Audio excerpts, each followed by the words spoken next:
अच्छा, ऐसा धोखा हमारे साथ किया, भोगोगे तुम। ये जो निकलता है ना भोगोगे, ये अकाट्य होता है। क्योंकि किसी का भी हृदय, मान लो किसी भी जीव जंतु को आप कष्ट दें और उसका हृदय आह भर जाए, तो वो आह वज्र की लीक है, तुम्हें भोगना पड़ेगा। वो आह किसी की ना लेना जिंदगी। कोई ऐसा कोई आह भर करके कह दिया तुम समर्थ हो, हम तो कुछ कर नहीं सकते, वो अंदर से दुखी, फिर तुम्हारी सामर्थ्य काम नहीं करेगी, मिट्टी में मिला देगी। ऐसा नहीं कि आप जो कर रहे हैं कोई देख नहीं रहा, कोई हिसाब किताब नहीं, जो कर रहे हैं अवश्य में भोक्तव्यम। बहुत सावधान।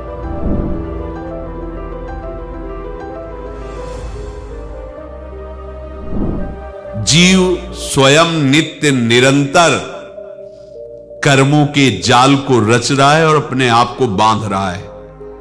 आपको मुक्त होना है, बंधना नहीं है। जीव का जन्म कर्मों के अनुबंध से होता है, कर्मों के बंधन से होता है, और उसको अपना ऋण चुकाना होता है। कर्मानुबंध ये बहुत सूक्ष्म विषय है। जैसे आप जिस परिवार में जन्म लिए हैं, तो उस परिवार के लोगों से आपका ऋण है, इसलिए उसी परिवार में आप आए हैं। और ऋणानुबंध उसको बिना चुकाए या बिना वसूल किए आप वहां से जाएंगे नहीं। आपको लेना है तो वसूल करना है, और देना है तो चुकाना है। ये पूर्व के जन्मों से निश्चित किया गया है। जैसे किसी के यहां पुत्र हुआ, जन्म से ही पैसा खर्चा शुरू हुआ, बड़ा हुआ तो उद्दंडता के द्वारा मार पूरे परिवार को क्लेश पर क्लेश देता चला जा रहा है। ये तुम्हारे कर्म का फल है। या ऐसे शक्तिहीन बुद्धिहीन ऐसे पागल पूरे जीवन सेवा करो, तुमसे अपना हिसाब चुकाने के लिए वो आया है। अब परिवार के जो सदस्य जुड़े आके, मतलब पत्नी आते ही पूरी हृदय में आनंद, परिवार में आनंद, और जीवन भर वो आनंद ही सुख देने के लिए उसका जन्म हुआ। वो अपना ऋणानुबंध मुक्त, और आते ही भयंकर क्लेश खड़ा कर दिया, बीच में दीवार और झगड़ा वैसा, फिर अतरे दिन मारपीट शुरू, कलह अशांति, पूरा जीवन नरक हिसाब करने आए। यहां ऋण चुकाए बिना कोई जा नहीं सकता, ऋण चुकाना पड़ेगा। किसी का ऋण वसूल करना है तो किसी को ऋण चुकाना है, दोनों काम करने होते हैं। अनेक जन्मों में अनेक लोगों के साथ हमने जो बर्ताव किए हैं, अच्छे या बुरे, वो होंगे। अब किसी आदमी को हम जानते नहीं, अचानक मिला, अचानक टक्कर लगा और मार पीट गाली गुप्ता सब कर दिया, चुपचाप सह लो। क्यों? ये आपका हिसाब है, पूर्व का हिसाब। हमारा उससे कोई द्वेष नहीं, कोई संकल्प नहीं। अचानक घटना घटी और हमसे द्वेष करने लगा, हमें पीटने लगा, हमें गालियां दे, ये हिसाब है, चुपचाप सह जाओ। अपने घर का भाई ही भारी दुश्मन बन गया और क्लेश, हिसाब है।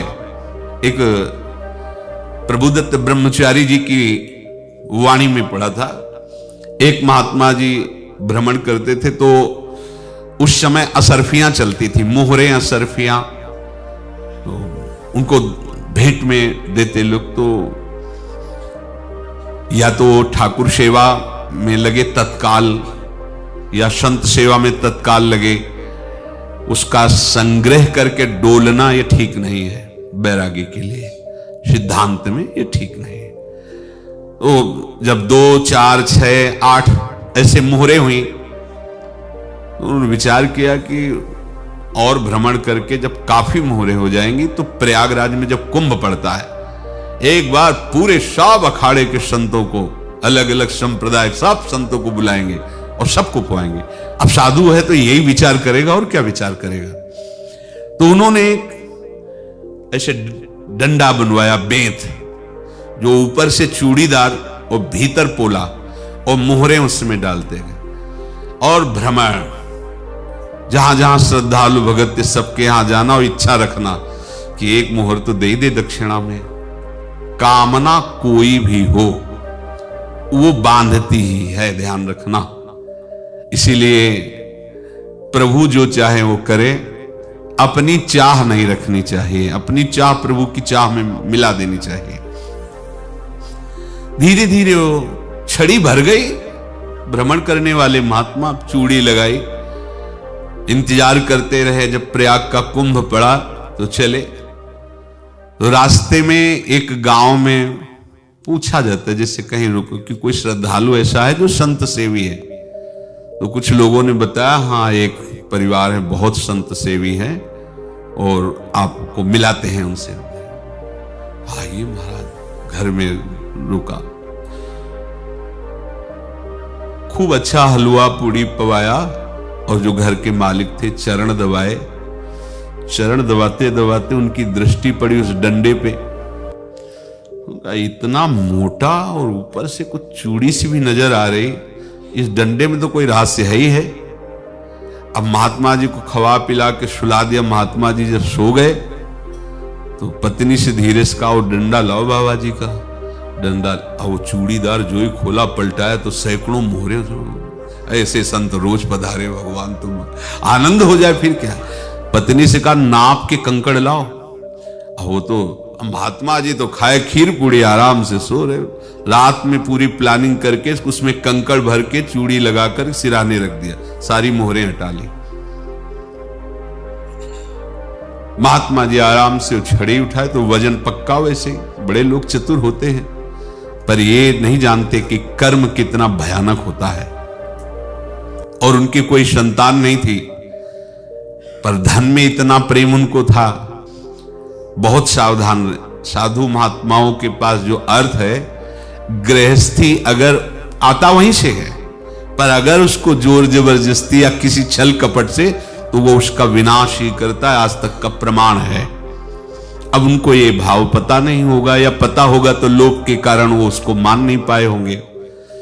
महात्मा जी गए प्रयाग में, किसी अखाड़े पर रुके और वहां प्रार्थना की कि कल जो है संपूर्ण अखाड़ों का निमंत्रण किया जाए और सब संतों को भोग पवाया जाए और उनको दक्षिणा भी दी जाए।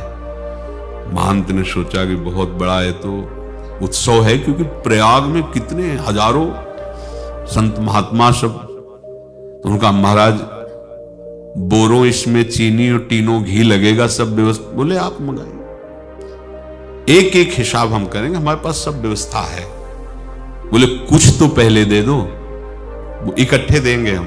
उनको था कि अगर हम छड़ी खोला और दो चार मोहरे दी, किसी को पता लग गया तो गड़बड़ हो सकती। बोले हम भंडारे के समय आखिरी में सब कुछ आपको दे देंगे। ठीक है। वो अपने पास से पैसे लगाकर खूब जितना सामग्री सब लाए, लाखों की, और सब संतों को निमंत्रण कर दिया।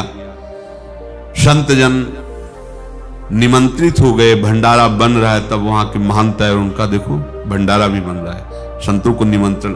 अब आप अर्थ की व्यवस्था कीजिए, क्योंकि इतनी बड़ी हमारी सामर्थ्य नहीं थी जितना हमने किसी तरह हमने व्यवस्था की। अब मुझे अर्थ चाहिए, तभी आगे की व्यवस्था बढ़ेगी। संतों को दक्षिणा देंगे और जिनसे अर्थ लिया उनको दे। देखो रसोई बन गई है सब। उनका अच्छा तुम्हें विश्वास नहीं तो ये अभी चूड़ी खोली। उनको तो था ना कि मोहरे हैं, कंकड़। तो अब जैसे कितना उनको सदमा लगा होगा। हजारों संतों का निमंत्रण, रसोई बन, मतलब संत हो के छल कपट। तो उनका महाराज आपने तो हमारा नाश कर दिया, जो महंत थे। अब बताओ रसोई बन गई, संत निमंत्रित हो गए और आप ये कंकड़ दिखा रहे हैं हमको। आपने तो हमें बर्बाद कर दिया। हमारी इतनी सामर्थ्य नहीं थी, आप पहले बता देते। संत होकर ऐसा छल कपट। अब वो बोले तो क्या बोले, क्योंकि उनको पता था कि मोहरे हैं इसमें। अंदर से उनका चिंतन गया उसी सेठ के पास। अच्छा ऐसा धोखा हमारे साथ किया, भोगोगे तुम। ये जो निकलता है ना भोगोगे, ये अकाट्य होता है।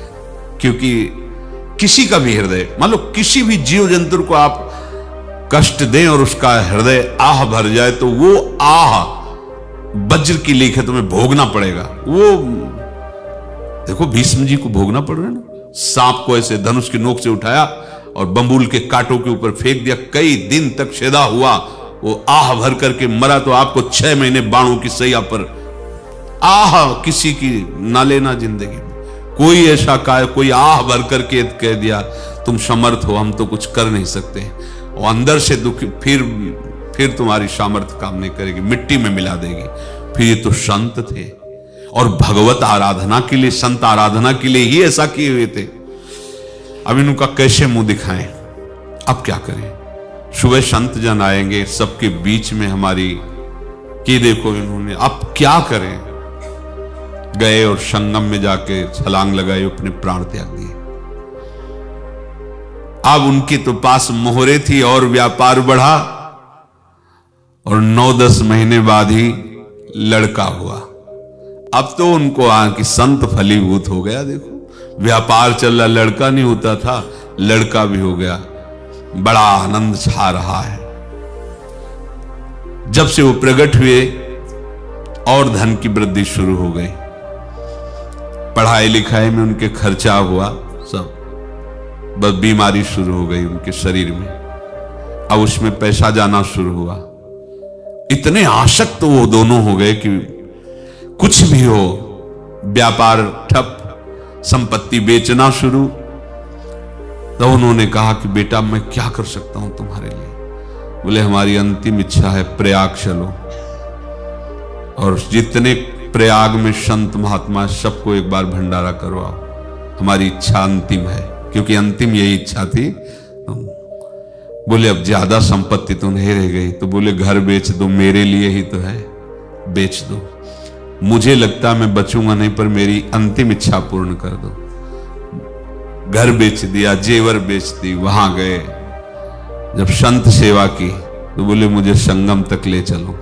संगम तक ले गए और बोले समझे तुम चुराए थे और हमने उसको छीना है, कुछ नहीं रह गया तेरे पास कुछ, अब केवल ममता और आसक्ति में जलकर मर और नरक प्राप्त कर। मैं वही महात्मा हूं जिसकी तूने मोहरे ली थी, शरीर छोड़ दिया। महात्मा को जन्म लेना पड़ा और इनको दुर्गति भोगनी पड़ी। ऋणानुबंध, होश में। ऐसा नहीं कि आप जो कर रहे हैं कोई देख नहीं रहा, कोई हिसाब किताब नहीं, जो कर रहे हैं अवश्य में भोक्तव्यम। बहुत सावधान। अनेक जन्मों में अनेक लोगों से जो कुछ लिया दिया है, इस लेने देने को मिटा देने के बाद ही तुम मुक्त हो गए। इसीलिए एक उपाय है, लेना न देना, मगन रहना। क्या? मालिक को समर्पित हो जाओ, मालिक को अपना माना हुआ समर्पित कर दो, खत्म। अहम त्वाम स्वरूपापेभ्यो मोक्षयिष्यामि, सब खत्म। आगे पीछे लेना देना सब खत्म। एकादश स्कंद में भगवान श्री कृष्णचंद्र जी ने कहा जो मेरे चरणों का आश्रय लेकर भक्त मेरा भक्ति करता है, उसके पितृ ऋण, मातृ ऋण, देव ऋण, ऋषि ऋण, सब ऋणों से मैं मुक्त कर देता हूं। बस यही एक उपाय है जो इसके बंद करने का उपाय भक्तों के लिए है। वो यही है, भगवान की शरण में होकर अपना माना हुआ पूरा भगवान के अर्पित कर दो। अर्पित करने का तात्पर्य उसमें आम हटा दो। तो दियम वस्तु गोविंदम तुभ्यमेव समर्पये। जिनसे तुमने सेवा करवाई है उनकी सेवा करनी पड़ेगी। जिनसे तुमने जो कुछ लिया है उनको देना पड़ेगा। ये लेने देने का व्यापार जब तक समाप्त नहीं होगा तब तक तुम्हारा जन्म मरण चलता रहेगा। अब आपको यहां समझना है, यदि आपसे किसी ने पैसे लिए बेईमानी करके नहीं दे रहा है तो आप उसको गाली मत दीजिए, आपने बेईमानी की थी इसलिए आपकी बेईमानी हुई है, ले गया, कोई बात नहीं है, बंधन से मुक्त हुए, जो बोझा था चला गया। उसको ऐसा ना देखे कि ये बेईमान हमारे रुपए मार लिए, अब जो कुछ होगा देखेंगे। अगर आप आगे नया कुछ करते हैं तो फिर आगे का हिसाब आपको भोगना पड़ेगा, ध्यान रखना।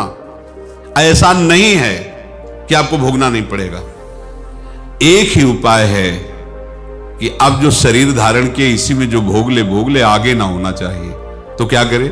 सर्वतो भावेन भगवान की शरण ले ले।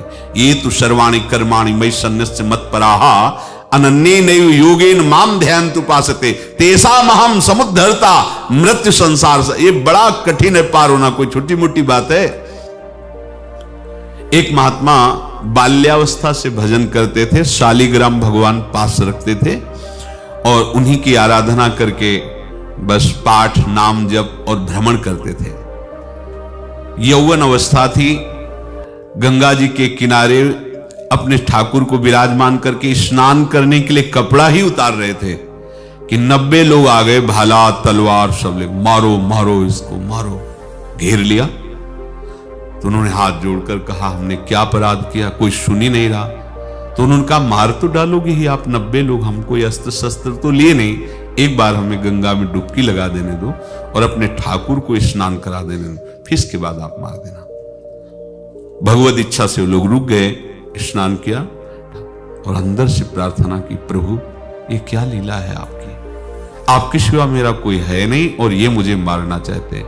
तो भगवान ने जानते हो क्या कहा उनके अंतर में, तुम मेरे में ध्यानस्थ हो करके शरीर को छोड़ो, ये लोग मारेंगे। ये मेरे भजन का फल है कि तुम्हें 90 जन्म नहीं लेना पड़ेगा, एक ही जन्म में 90 मिलके, तुमने 90 हिंसा की थी पूर्व में, तो तुम्हें 90 बार जन्म लेना होता और एक एक करके मारते। ये मेरे भजन का प्रताप है कि एक बार में ही 90 का हिसाब हो जाएगा। तुम आंख मूंदो, मेरे ध्यान में मगन रहो, मेरे प्रताप से तुम्हें कोई चोट नहीं होगी और स्वाभाविक मूर्छा अवस्था में प्राण तुम्हारे छूट जाए। ऐसा ही हुआ, ऐसा हुआ। तो ये बात समझ लो कि ये जो कर्मानुबंध है, ऋणानुबंध है। आप देखो, अगर शाप महात्माओं ने दिया कि तुम्हारे वंश का इससे विनाश होगा, तो भगवान भी परम धाम जा रहे तो उसी कील से, बाण की नोक में जो मछली लील गई थी, छोटा कण, उसी से की नोक बनाई और उसी नोक को प्रहार किया, भगवान के श्री चरण में वही बाण की नोक लगी और भगवान ने स्वीकार किया ना।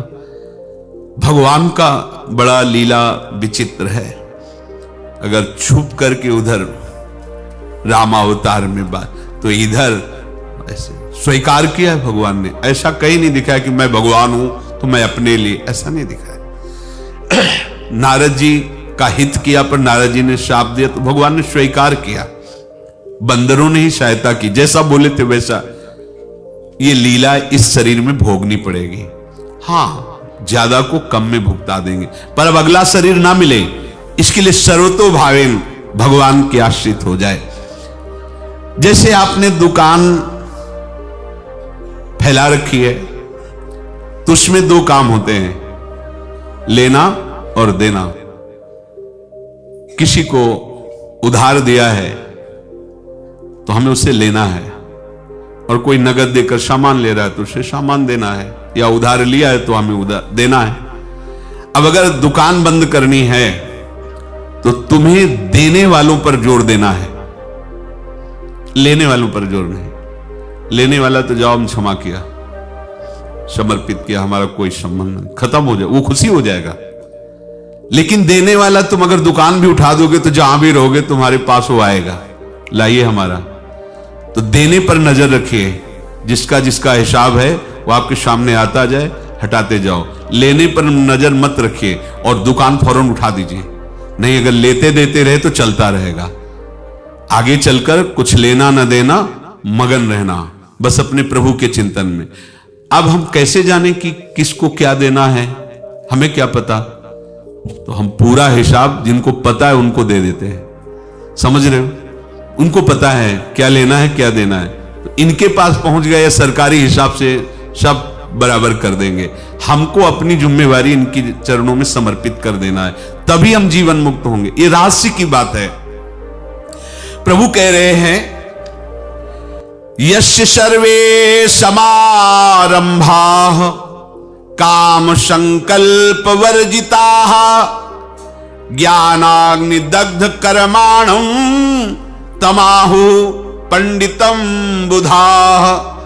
जिसके संपूर्ण कर्मों के आरंभ संकल्प और कामना से रहित हैं, तथा जिसके संपूर्ण कर्म ज्ञान रूपी अग्नि से जल गए हैं, उसको ज्ञानी जन भी पंडित कहते हैं, बुद्धिमान कहते हैं। पूज्य श्री भाई जी महाराज कह रहे हैं, जैसे वहां ज्ञानाग्नि से दग्ध कह रहे हैं, तो अपने वृंदावन वासियों का प्रेमाग्नि से सब कर्म संस्कार दग्ध होते हैं। जिस समय आपके हृदय में भगवत प्रेम का प्रादुर्भाव होगा तो लेश मात्र कभी तुम्हें दुख नहीं भोगना पड़ेगा। प्रेम का प्रादुर्भाव होते ही दुख का नाश हो जाता है, महासुख। जब प्रेम का प्रादुर्भाव होगा तो समस्त पाप भस्म हो जाते हैं, अशांति नष्ट हो जाती है, संसार ज्वाला स्पर्श भी नहीं कर सकती है। जब भगवत प्रेम का प्रादुर्भाव होता है तो हो सकता है उस उपासक के जीवन में दुखों का पहाड़ टूट पड़े, परिवार खिलाफ, शरीर रोगी, अव्यवस्था, बहुत बहुत कुछ, सब कुछ। कह रहे हैं इतना सब होने पर भी उसके हृदय में कोई भी दुख नहीं होता। ऐसा सामर्थ्यशाली भगवत प्रेम है। भगवान के चरणारविंद का जिसके हृदय में प्रेम है, भारी से भारी दुख भी उनको विचलित नहीं कर सकता।